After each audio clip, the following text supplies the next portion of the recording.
తెలంగాణ. నోరున్నోళ్ళు జై తెలంగాణ అనాలి, నోరు లేకపోతే అనొద్దు. జై తెలంగాణ, జై తెలంగాణ. చేతులున్నోళ్ళు పిడికిలు బట్టి జై కేసీఆర్ అంటే కేసీఆర్ అన్నారు. జై కేసీఆర్, జై కేసీఆర్, జై కేసీఆర్. కేసీఆర్ నాయకత్వం, కేసీఆర్ నాయకత్వం, హరీష్ అన్న నాయకత్వం. ఈరోజు కడతాల్ మండలంలో సరికొండ గ్రామ పంచాయతీ పరిధిలో బోయినగుట్ట తాండాలో కానీ విని ఎరగని రీతిలో ఇంత పెద్ద కార్యక్రమాన్ని ఏర్పాటు చేయడం అంటే మామూలు మాట రాదు. నిజంగా కల్వకుర్తి కడతాల్ నాయకులకందరికీ కూడా మనస్ఫూర్తిగా నేను అభినందన తెలియజేస్తా ఉన్నాను.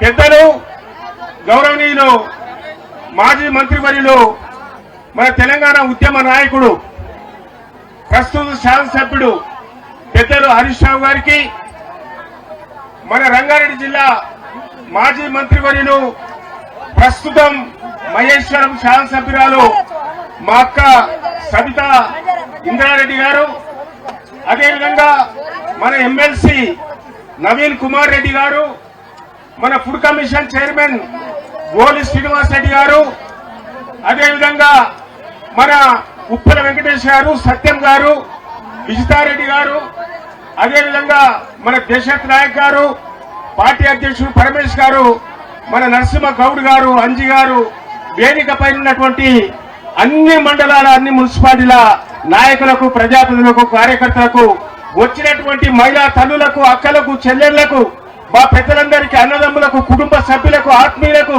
పేరు పేరున మీకు అందరూ కూడా మనస్ఫూర్తిగా మళ్ళొకసారి అభినందనలు, శుభాభినందనలు తెలియజేస్తా ఉన్నాను.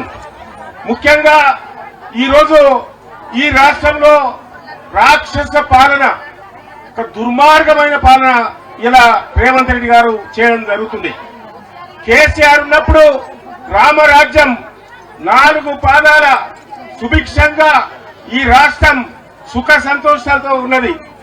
ఈ కాంగ్రెస్ వచ్చిన తర్వాత ఒక రావణ రాష్ట్రంగా, ఒక దుర్మార్గ పాలన ఈ రోజు ప్రజలకు ఏ విధంగా అన్యాయం చేస్తుంది, ప్రజలను ఏ విధంగా పీడిస్తుంది, ప్రజలను ఏ విధంగా బాధిస్తుంది, ప్రతి ఒక్కరికి కూడా ఈరోజు అర్థమైందనే విషయాన్ని ఈ సందర్భంగా నేను తెలియజేస్తా ఉన్నాను. మరి ఇప్పుడే మన వెంకటేష్ చెప్పారు, చాలా మంది చెప్పారు, ఇచ్చినటువంటి 6 గ్యారంటీలు అర గ్యారంటీ కూడా అమలు చేయలేదు. ప్రజలకిచ్చి మోసం చేసి ఎన్నికల మేనిఫెస్టో పెట్టి ఓట్లు వేయించుకొని గద్దెనెక్కిన తర్వాత ఇలా ప్రజల పొట్టలు కొట్టే ప్రభుత్వం ఏదంటే రేవంత్ రెడ్డి గారి కాంగ్రెస్ ప్రభుత్వాన్ని సందర్భంగా నేను తెలియజేస్తా ఉన్నాను. ఈ రోజు ప్రజలందరూ కూడా తిరిగి కేసీఆర్ నాయకత్వం కావాలి, మళ్ళీ కేసీఆర్ రావాలి, రామరాజ్యం రావాలి, సుభిక్షం రావాలి, అందరూ సంతోషంగా జీవించాలని ఈ రోజు ప్రతి ఒక్కరు కూడా కోరుకుంటున్న విషయాన్ని ఈ సందర్భంగా తెలియజేస్తా ఉన్నాను. ఈ రేవంత్ రెడ్డి గారు ముఖ్యమంత్రి అయిన తర్వాత ప్రత్యేకంగా మన ప్రాంతానికి చాలా అన్యాయం జరిగింది. ఈ రోజు పాలమూరు రంగారెడ్డి ప్రాజెక్టు ఎక్కడో మూలన పడిపోయింది.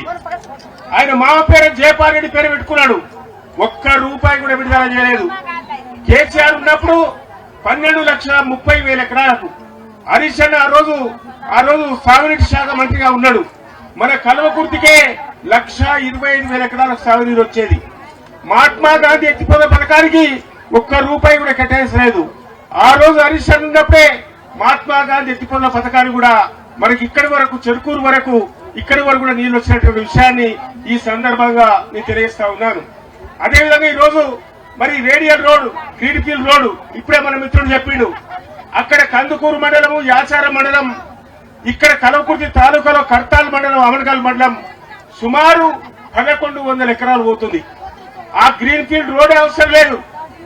ఈరోజు ఎక్కువపల్లి మధ్యకెళ్ళి, మరిపల్లి మధ్యకెళ్ళి, అన్మాస్పల్లి, షాయిరెడ్డిగూడ మధ్యకెళ్ళి, ఆ మరిపల్లి ముందు నుంచి ఆగోడపల్లి, అదే సాకిబండ తండ, ముచ్చుకుంట తండ అంతవరకు కూడా రైతుల భూములు పోతున్నాయి. ఆ భూములకు ఇచ్చేదేంది? మన ప్రాంతంలో ఇలా 3 కోట్ల రూపాయలకు ఎక్కడ ఉంది.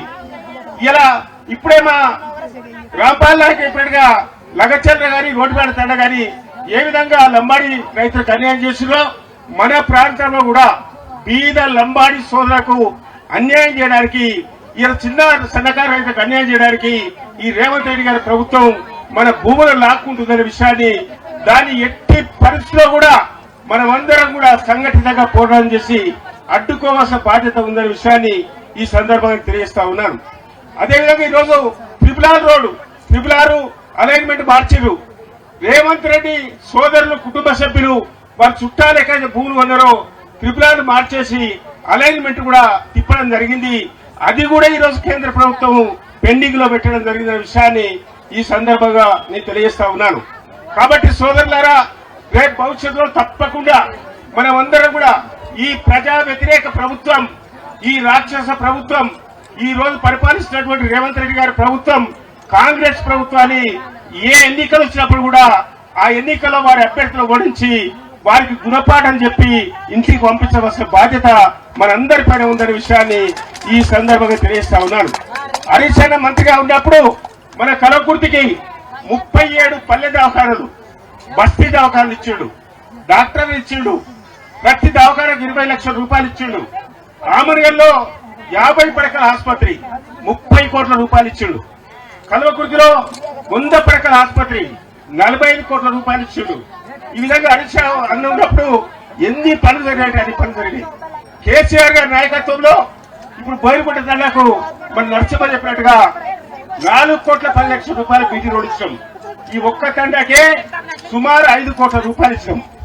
ఈ కల్వకుర్తి నియోజకవర్గంలో గత 10 సంవత్సరాల్లో కేసీఆర్ గారు ముఖ్యమంత్రి ఉన్నప్పుడు అన్ని రంగాలకు కూడా 5,000 కోట్ల రూపాయలతో అభివృద్ధి చేయడం జరిగిన విషయాన్ని సందర్భంగా తెలియజేస్తా ఉన్నాను. 20,000 మందికి ఇల్లు కట్టించాం గతంలో. ఆ విధంగా ఈ కల్వకుర్తిని కంటికి రెప్పలాగా కాపాడుకోవడం జరిగింది. నేను ఒక్కటే మాటిస్తున్నా, కేసీఆర్ నాయకత్వం రావాలి, కేసీఆర్ గారు ముఖ్యమంత్రి కావాలి.